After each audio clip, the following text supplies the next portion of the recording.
eto, after 2 minutes na paghalo, nakita nyo lumabas na po yung kulay green. Yan po ang ating pistachio flavor na sinasabi ko sa inyo. Ito ang pakulay.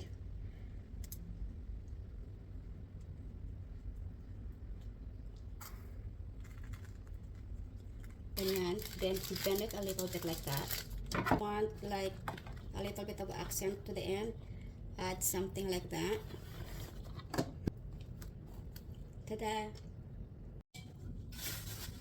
Meron po tayong nabili pala na iniwan ko sa sasakyan, guys. So, binilan ko nito si Zoe para na mayroon siyang pang ano sa Pilipinas. And she was asking for something like this as well. So, kailangan natin na nakikita niya kasi siguro yung ibang mga bata sa school na ganyan ang suot. So, nanghihingi din po siya. And, eto, sa clearance section po, nakahanap ako ng pang snorkel. Ito po yun, no? And it's only $7.50. So, wala po sa plano na bumili ko. Ay, naalala ko na mag-i-snorkel nga naman siguro kami. So, binili ko na. Nilinis ko kasi yung sasakyan ko today. Hindi ko alam na may mga binili pala ako na iniwan ko lang sa sasakyan. Maraming engot. And, bumili ako ng pang-bake ko ngayon. Kailangan kong gumawa ng maraming cake kasi it's Thanksgiving and I am planning to send out a lot of cakes to my customers. So, ayan ang ating gagawin. And, hindi ko pwede makita sa inyo. Pero, joke. Ito po yung ating flavor. Ginagamitan ko po siya ng pistachio filling flavor. Papakita ko sa inyo kung paano ko siya i-mix. Madali lang po siya. It's the easiest way to bake cake, especially pagka hindi ka baker at hindi ka marunong mag-follow ng recipe. Gagawin nyo to. Masarap. And, gumagamit ako ng yellow mixes. Ito na po yun. Hindi na ako magtatakal. Wala na lahat. Yan lang, guys. I will show you how I make it. Bakit parang super bright? Napaka-bright ng ano ko, ng camera ko or baka sa lighting. Eto guys, so papakita ko sa inyo Nag-bake ako ng banana cake last night. Yan po yun. Ginamitan ko siya ng ibang molder. And ito po siya after. Kinain po namin yung iba last night. So ayan o. Yan po yung labas niya pagkatapos. Gumamit po ako ng 6 na banana. 3 cups ng flour, 3 eggs, 1/2 cup oil, 1 teaspoon ng baking soda, baking powder, 1/2 teaspoon ng salt, at nilagyan ko siya ng 1/2 teaspoon ng, nilagyan ko siya ng cinnamon. Then, ano pa ba nilagay ko dito? Vanilla extract. 1 and 1/2 cup na brown sugar.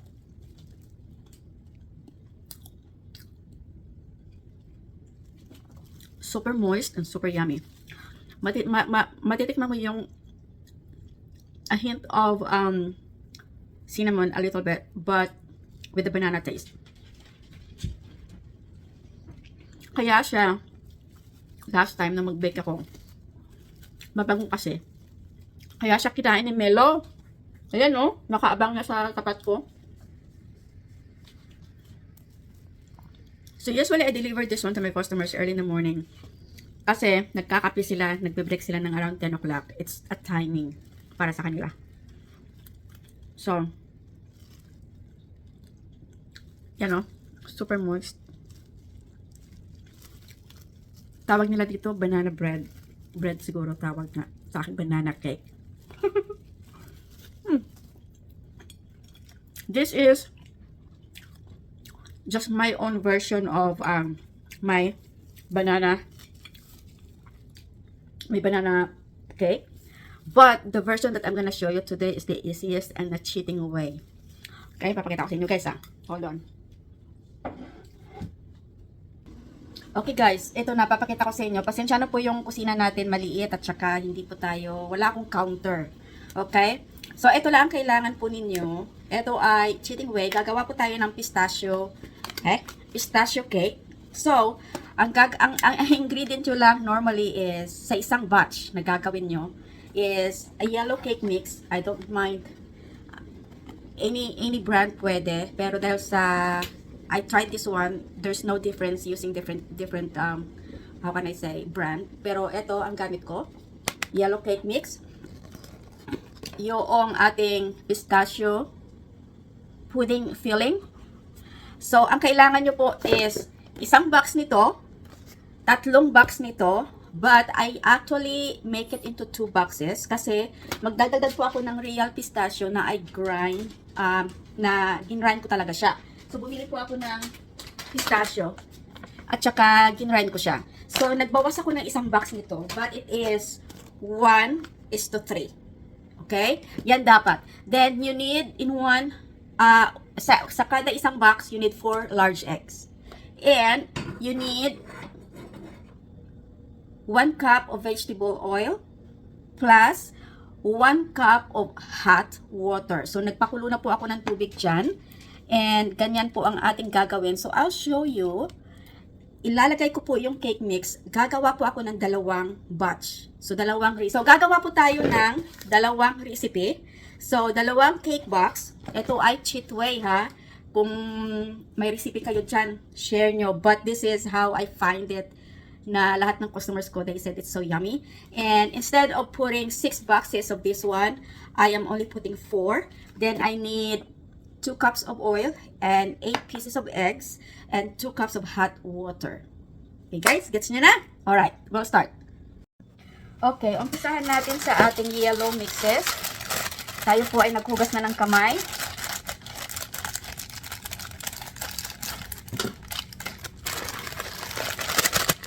So, ang gagawin nyo lang po, talagang ihalo nyo lang lahat ng mga dry ingredients nyo. So, 2 batch po ang gagawin natin. So, usually 2 box din. And, yung ating pistachio, eto, just to make sure na you got the right one. Yan po ang ating ang ating imimix dito. Sa isang box ng yellow mix, 3 ang recommended. But, I make it into 2, just to clarify. Kasi maglalagay ako ng real pistachio. So, ngayon, 4 lang ang ating ibubuhos dito.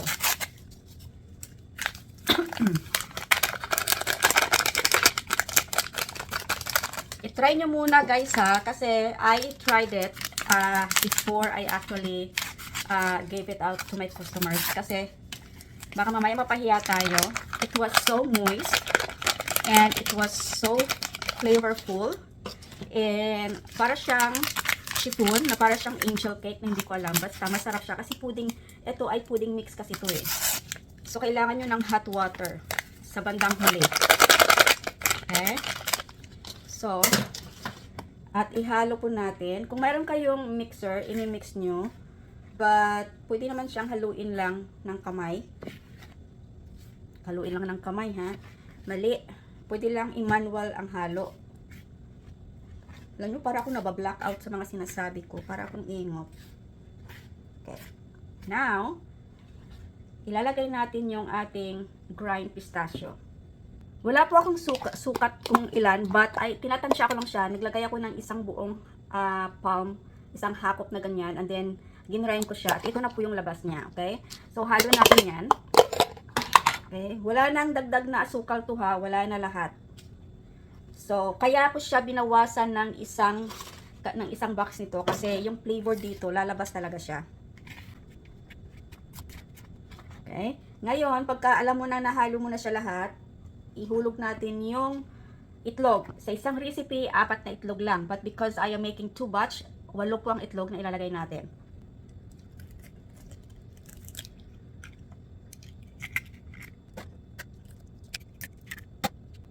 So, ito guys, I make sure na wala tayong shell na nabasag. So, nilipat ko po siya dito. Binasag ko po siya sa isang bowl bago ko siya ihuhulog sa arena. Para po na makita po natin kung mayroon tayong shell na naitapon kasama ng mga egg yolks. So, ganyan. 8 itlog. And 2 cups ng vegetable oil. Okay, 2 cups na po ang nilagay natin na vegetable oil. Nagpakulo po tayo ng tubig. Hindi ko po siya muna ilalagay kasi maluluto yung itlog. So, haluin po natin ng maayos. until po na fully mix na po yung butter. At saka po natin hahalo yung hot water. Okay? Like I said po, pwede nyo siyang ilagay sa inyong mga mixer. Wala po akong mixer. Meron po ako kaso nasunog, kaya hindi na ako bumili ng bago. But, manageable naman siya. Pagkahaluin mo lang siya ng maayos. Eto, after 2 minutes na paghalo, nakita nyo lumabas na po yung kulay green. Yan po ang ating pistachio flavor na sinasabi ko sa inyo. Okay? Haluin na wala na pong mga ganito. Okay? Haluin po ng maayos. Then, make sure mayroon na po kayong hot water. At ihulog natin 2 cup ng hot water dito.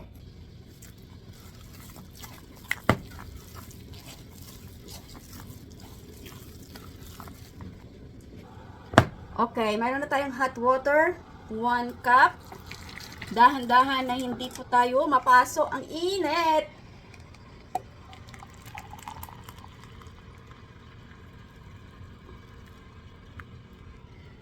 Two cups. Ha! Haluin maigi until fully dissolved na po at na-absorb na po ang hot water ng ating butter mix. Okay? Dahan-dahan po na hindi tayo mapaso at hindi matapon ng ating hinahalo. Total cost po nito sa isang recipe is about $5 to $6 lang. So, kaya ko siya kaya ko siya ito ang aking ginagawa kasi it saves me time. Kaysa sa magtatakal-takal pa ako, collect all the ingredients. Ito, yung yellow mix ko, at saka itong pistachio mix na nabili mo na ng pre-package. Kung mayroon kayong Walmart, bilhin nyo yung Walmart brand kasi mas mura. I actually tried other brands. Ganun lang din ang lasa, walang pinagkaiba. So, wala na lang. So, if you notice, lumalabas po yung mga pistachio bits natin sa original natin na pistachio mix. Mayroon po siya but konti lang. Ayan. Okay guys? Prepare your muscle. So you will notice na mawawala na po yung tubig. At saka nyo siya ilipat sa inyong mga molders. Okay? Wala po siyang restriction pag clockwise, counterclockwise. Bahala kayo kung paano nyo siya i-mix. Okay? Sa akin kasi nangangala yung kamay ko sa isang ikot. Kaya hala. Kahit anong direction, okay na. So pagka yung parang ganyan na siya, oh, super soft. Yan na guys. Eto, pwede na siyang ilipat sa mold. Now, anong gagawin? Preheat your oven to 350 degrees. Then, ilipat nyo siya sa, then after, bake it for about 50 minutes. Then, let it cool and start eating. Okay, guys, then you have to grease your mold. Ni-grease ko po siya. Ayan guys. Especially on this side kasi minsan umuulbo po siya dito. And hindi ko po siya matanggal ng basta-basta.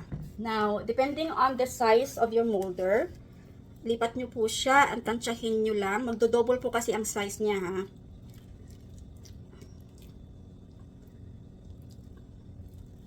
Minsan tumitipid ako.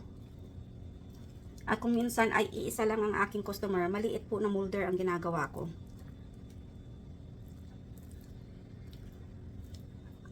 So, dalawang flavor po ang aking gagawin ngayong araw na to.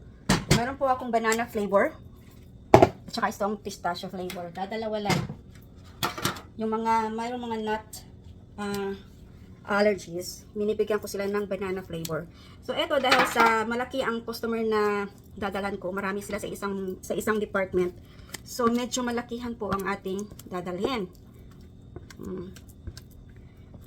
So, sa $10 po na gastos natin for today, nakagawa po tayo ng 2 batch ng cake. O, di ba guys? Ganyan. So, you might be thinking, bakit ko binibake ng mga cake yung mga customers ko? In my line of business, I am doing business. Ang trabaho ko kasi is B2B, business to business. Now, pagka gusto mong ma-maintain yung relationship mo sa iyong customer, kailangan mo ay marunong kang magpasalamat, marunong kang mag-appreciate. Sometimes I have like appreciation day, but because it is the month of Thanksgiving Day dito sa US, I give thanks to my customers. Also, it's not all customers receive my cake kasi not all businesses allowed gifts. So, bawal po kaming mamigay ng gift cards. Bawal po kami mamigay ng kung ano-ano sa mga government officials. So, ang aming way of appreciation is to bake some cake and just say thank you for your business. Ganun lang. Wala pong pera involved. Hindi po kami pwedeng mamigay ng gift cards sa mga tawag nito, sa mga government entities. Okay? And it's been a while, 2 years na ginagawa ko to. And once you started doing this, yung customer mo, they will look forward for it for the next year. So, kailangan wag mo silang ibitin. So, ito na guys. Okay? I already preheated my oven into 350. Naka-preheat na po tayo. Okay, so sinalang ko po na po yung ating cake and naglagay po ako ng you bake it for 50 minutes. So, meron po akong timer dito. And, ganyan lang guys, antayin natin na mga kulang-kulang 1 oras. So, later, pagkatapos na po at hindi na mainit yung ating cake, I'll show you how I package them. Na presentable po siya. Okay? So, yan ang ating project for today. And, I will go back sending emails to my customers and telling them na I'll be around for the week and magta-drop up ako ng treat sa kanila. Yan lang. I'll see you when my cake is fully cooked. Okay guys, nahango ko na po yung ating cake. Pasensya na po tayo sa ating counter kasi wala tayong malaking counter dito. So, ang gagawin ko po is i-upside down ko to. Medyo mainit but kakayanin. Ouch. Okay. 1, 2, 3. Go. Tada! Ow! Tada! Yes! Ayan na po ang ating pistachio cake. Patay tayo. Okay, pistachio cake. Ayan, medyo mainit siya. Then, ang gagawin natin bukas ay, dahil sa mainit pa siya, na bukas, but later, maybe tonight, lalagay tayo ng powdered sugar dito.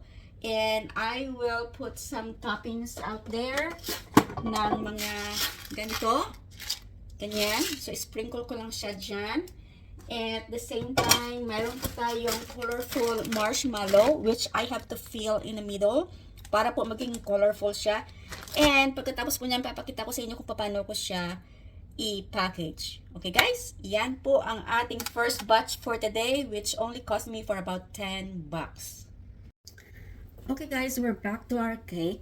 Mayroon na po tayong multiple cakes na niluto dito and this is one of them. Isang maliit na mold at saka isang malaki.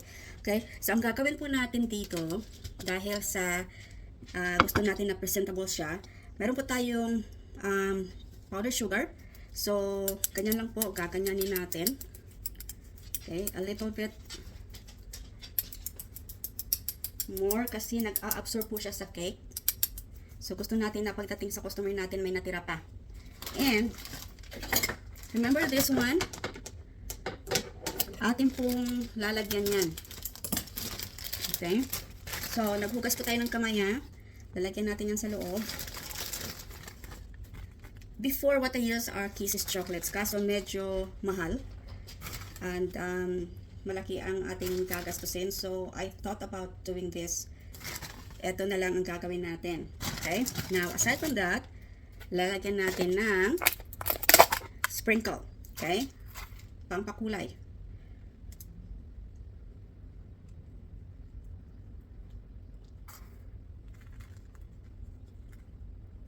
O, diba? Ganda na.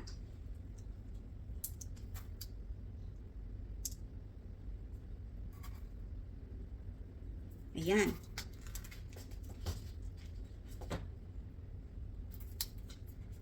Yay! So, if you notice, it is much better na ganito. Presentable siya tingnan. Right? So, anong gagawin natin after? Akin pong tawag nito, i-wrap po natin ng silo. Hold on, I'll show you. Okay, so nandito na po ating cake. Gagawin na natin. You need a cello paper. And you need something like a locking. Ito ang gagawin natin pang lock. Okay? So, susukatin natin. 1, 2. Ito guys. So, kailangan po ay mayroon tayong palugit na para magsara siya na para siyang bouquet. So, ganyan. Okay na yan. Then, kupitin.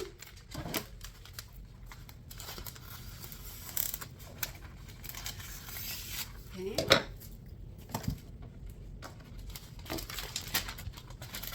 Hold in the middle.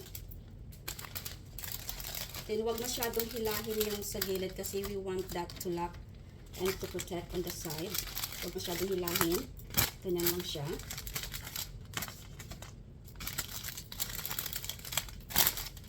Okay. Grip it in the middle. Ganyan guys. And in the middle. And to make sure naka-fan like po siya. Okay. So, yung ito, ang gagawin ko, fold ko siya in the middle. Ito ang gusto ko kasi madali lang siya. And all you have to do is to prep it.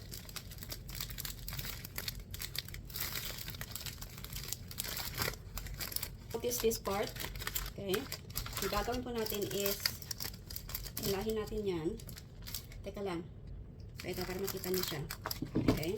So, hilahin ko yan. Nag-overlap po siya dapat, ha? Gawa ka ng tape.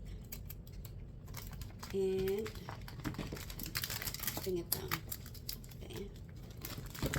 Then take ulit. And pull a little tighter. And bring it down. Then, itong mga loose dito, you can actually take them down as well. Ito. Teka. Nasaan ba yun? Tape it. Keep it down. This part. Tape it. Keep it down. Okay? Now, ganyan. Then, bend it a little bit like that. And find the best. Kaya ko siya ginatan yan kasi you will see kung mayroon siyang kaya nito. Hindi siya pantay. So, I'll cut it off. Ayan na po. And if you want to put a ribbon, you can add a ribbon. I decided not to kasi nandito na siya. But I know some of you are watching how do I make my ribbon, guys. So, ganito lang siya, oh. Ganyan. Grip it. Hold on. Twist it. Okay. Ganyan. Grip it in the middle. And twist it again. Twist mo siya kasi kailangan mo yung harap, nasa harap. Then angle it. Okay. I-angle mo siya dapat. And twist it again. And do it another one loop. Okay. And on the other side. So para siya nakaganyan na. Ganyan. And twist it back. And angle it again. Okay. So ayan na siya, guys. And twist it to finish. Okay. Cut. And if you want like a little bit of accent to the end, add something like that.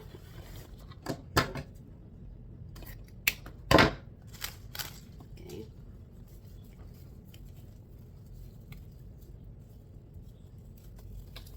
Ganyan siya, guys. And tanggalin mo yung corner. And in the other side. Okay.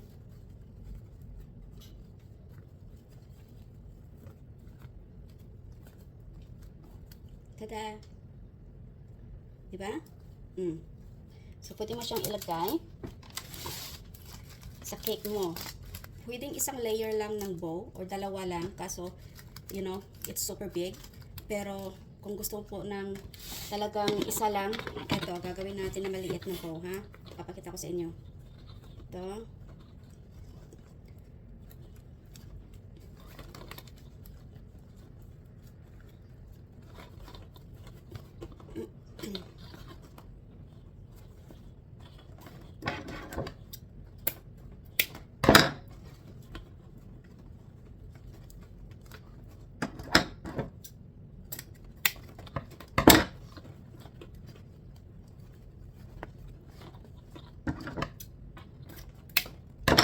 Okay, ganyan.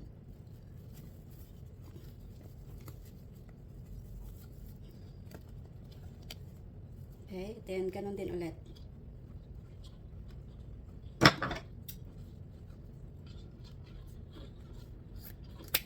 Teka ng corner. Corner.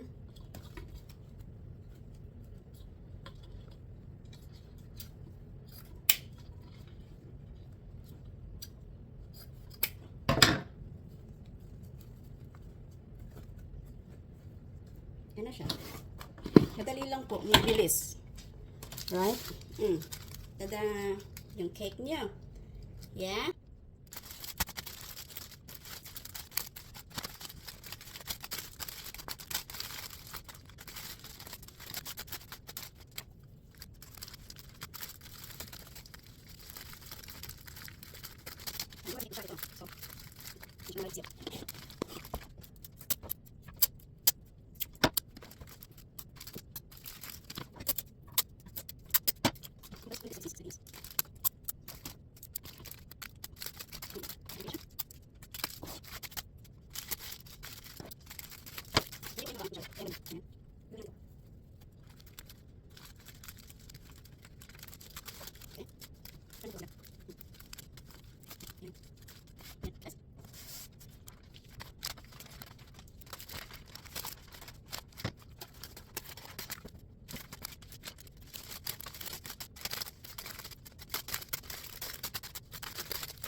So, yan guys, ang ating